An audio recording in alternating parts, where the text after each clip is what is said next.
Hello प्यारे बच्चों, कैसे हैं आप सभी। चलिए इस वीडियो में हम समझेंगे क्लास 7th की वर्कशीट नंबर 29 जो कि 17 नवंबर 2021 की वर्कशीट है और आज का सब्जेक्ट है सोशल साइंस। और आज जो हम टॉपिक पढ़ने वाले हैं वो है how the state government works. तो किसी भी स्टेट में जो गवर्नमेंट होती है वो किस तरीके से काम करती है, क्या फंक्शंस होते हैं, वो हम जानेंगे इस वर्कशीट के through. Every state in India has legislative assembly. A legislative assembly is a place where all the members of the legislative assembly, whether from the ruling party or from the opposition, meet to discuss various things. तो देखो हर एक state में legislative assembly होती है, ठीक है। और हर एक असेंबली को हम कहें एक ऐसा प्लेस है असेंबली जहाँ पे सरकार में जो लोग हैं वो और जो ऑपोजिशन में जो लोग हैं वो सब आपस में एक जगह इकट्ठा होते हैं, मिलते हैं और अलग अलग मुद्दों पर बातचीत करते हैं, डिस्कशन करते हैं। सम एमएलएज हैव ड्यूल रिस्पॉन्सिबिलिटी। कुछ एमएलएज ऐसे होते हैं जिनके पास दोहरी रिस्पॉन्सिबिलिटी होती है, यानी दो काम होते हैं। वन एज एन एमएलए, एक काम है उनका एमएलए के तौर पे, and the other as a minister. तो कुछ एमएलएज ऐसे भी होते हैं जो मिनिस्टर्स भी होते हैं। तो ये इन्हें अपने एमएलए वाले काम तो करने ही होते हैं, साथ ही साथ इन्हें मिनिस्टर का काम भी करना होता है। तो इस तरीके से कुछ एमएलए होते हैं जिनके पास ड्यूल फंक्शन यानी दोहरा काम होता है, ठीक है। अब बच्चों यहाँ पे आपके लिए दो क्वेश्चन है। क्वेश्चन नंबर 1, इंडिया में कितने स्टेट्स हैं, आप नाम बताएंगे, नाम नहीं बताएंगे, नंबर लिखेंगे कि कितने स्टेट हैं। 27, 28, 29, 30 जितने भी हैं वो लिखेंगे। सेकेंड क्वेश्चन ये है आपके लिए कि MLA इसकी फुल फॉर्म क्या होती है। इस वर्कशीट में लिखा भी हुआ है, आपको ढूंढना है और इसका आंसर आप मुझे कमेंट सेक्शन में लिखकर बताएंगे, दोनों ही क्वेश्चन के आंसर, ठीक है। आगे देखते हैं। MLAs can express their opinions and ask questions related to the issue or give suggestions about what should be done by the government. तो जो MLAs होते हैं वो अलग अलग मुद्दों पर अपने ओपिनियंस रख सकते हैं, क्वेश्चंस पूछ सकते हैं और ये सजेस्ट कर सकते हैं कि किसी भी पर्टिकुलर समस्या को किस तरीके से सॉल्व किया जाए और क्या स्टेप्स उठाए जाएं जिससे कि उस समस्या को हम हल कर सकें, ठीक है बच्चों। Those who wish to can respond to this. The minister then replies to the questions and tries to assure the assembly that adequate steps are being taken. तो देखो बच्चों, इस जो MLAs होते हैं वो मिनिस्टर्स से जो चाहे वो क्वेश्चन पूछ सकते हैं। जो समस्या उन्हें हो रही है उस समस्या के बारे में वो मिनिस्टर से पूछ सकते हैं कि वो इस समस्या को हल करने के लिए क्या काम कर रहे हैं और उन मिनिस्टर्स को बताना होगा कि क्या कदम उठाए जा रहे हैं उस समस्या को हल करने के लिए, ठीक है। तो अब आते हैं the minister, chief ministers and the other ministers have to take decisions and run the government. तो गवर्नमेंट को चलाने का काम होता है चीफ मिनिस्टर का और दूसरे मिनिस्टर्स का। We usually hear about them or see them in the news channels or in the newspaper. तो जनरली हम चीफ मिनिस्टर्स को और दूसरे मिनिस्टर्स को कहाँ देखते हैं, न्यूज़ चैनल पर डिबेट करते हुए देखते हैं या न्यूज़पेपर में हम उनकी फ़ोटोज़ और उनके बारे में पढ़ते हैं। However, whatever decisions are being taken have to be approved by the members of the legislative assembly. तो देखो मिनिस्टर के पास ये पावर तो होती है कि वो डिसीजन ले, पर उस डिसीजन को अप्रूव कराने की पावर होती है, अप्रूव करने की पावर होती है मेंबर ऑफ लेजिस्लेटिव असेंबली के पास। यानी जो भी डिसीजन लिया जाता है वो पहले MLA से पास करवाना ज़रूरी होता है, ठीक है। In a democracy these members can ask questions, debate an important issue, decide where money should be spent etcetera.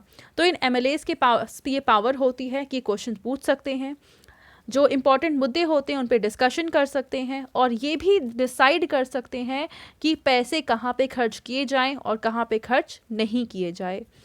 दस members have the main authority. तो इसलिए ये जो मेंबर होते हैं, जो MLAs होते हैं, इनके पास मेन अथॉरिटी, मेन पावर होती है।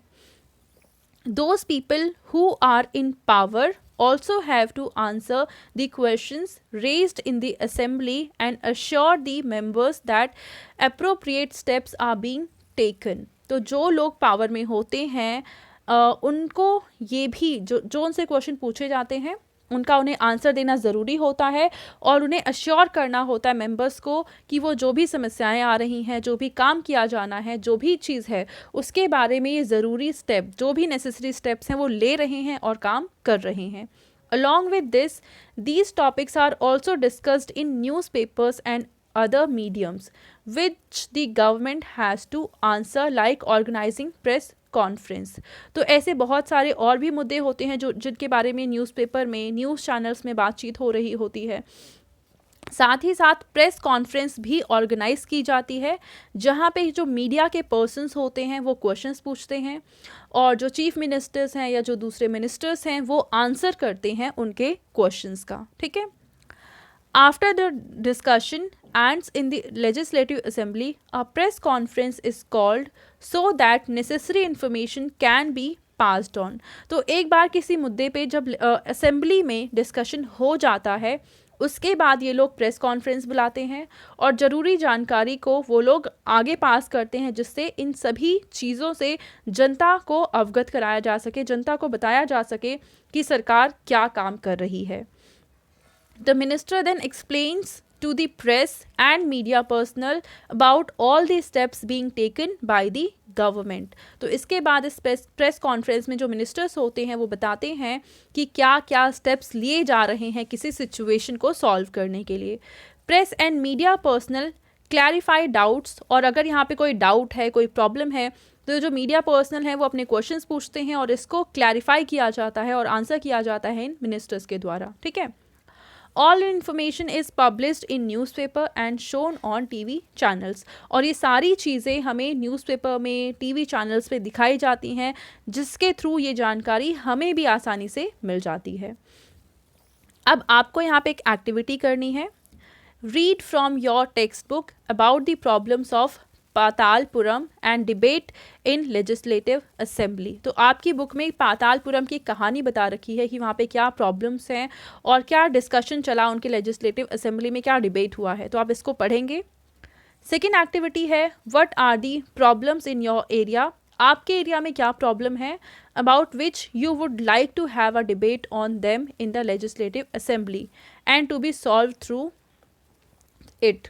तो यहाँ पे आपको ये अपने प्रॉब्लम की अपने एरिया की किसी प्रॉब्लम को आइडेंटिफाई करना है और ये बताना है कि इस प्रॉब्लम के बारे में लेजिस्लेटिव असेंबली में बातचीत होनी चाहिए और कोई डिसीजन लिया जाना चाहिए कि इस प्रॉब्लम को किस तरीके से सॉल्व किया जा सकता है. अब बच्चों ये प्रॉब्लम वाटर से रिलेटेड हो सकती है, हेल्थ सर्विसेज से रिलेटेड हो सकती है, एजुकेशन सर्विसेज से रिलेटेड हो सकती है, क्लीनलीनेस से रिलेटेड हो सकती है. तो इनमें से कोई भी समस्या हो सकती है जिस पे आप चाहें कि डिस्कशन होना चाहिए लेजिस्लेटिव असेंबली में. ठीक है. अब हम करते हैं क्वेश्चन आंसर. फर्स्ट क्वेश्चन है what do you understand by legislative assembly. Legislative assembly क्या होती है आपको ये बताना है. तो आप इसका आंसर यहाँ से लिखेंगे. A legislative assembly is a place where all the members of the legislative assembly whether from the ruling party और from the opposition meet to discuss various things. तो यहाँ आ से शुरू करेंगे और थिंग्स पे एंड करेंगे. ये आ जाएगा क्वेश्चन नंबर 1 का आंसर. अब हम देखते हैं क्वेश्चन नंबर 2. इसमें हमसे पूछा है why is a press conference called. एक प्रेस कॉन्फ्रेंस क्यों बुलाई जाती है. How is a press conference helpful in getting about the works done by the government. अब ये जो प्रेस कॉन्फ्रेंस है वो किस तरीके से हेल्प करती है कि गवर्नमेंट काम कर सके. ठीक है. तो आप यहाँ पे लिखेंगे After the discussion ends in legislative assembly, a press conference is called so that क्यों बुलाई जाती है so that necessary information can be passed on. तो ये प्रेस कॉन्फ्रेंस इसीलिए बुलाई जाती है कि जो ज़रूरी जानकारी है वो आगे जनता तक पहुंचाई जा सके. The minister then explains to the press and media personnel about all the steps being taken by the government. और इस प्रेस कॉन्फ्रेंस में मिनिस्टर्स एक्सप्लेन करते हैं वो सारी चीज़ें, वो सारे डिस्कशन जो कि हाउस में हुए होते हैं.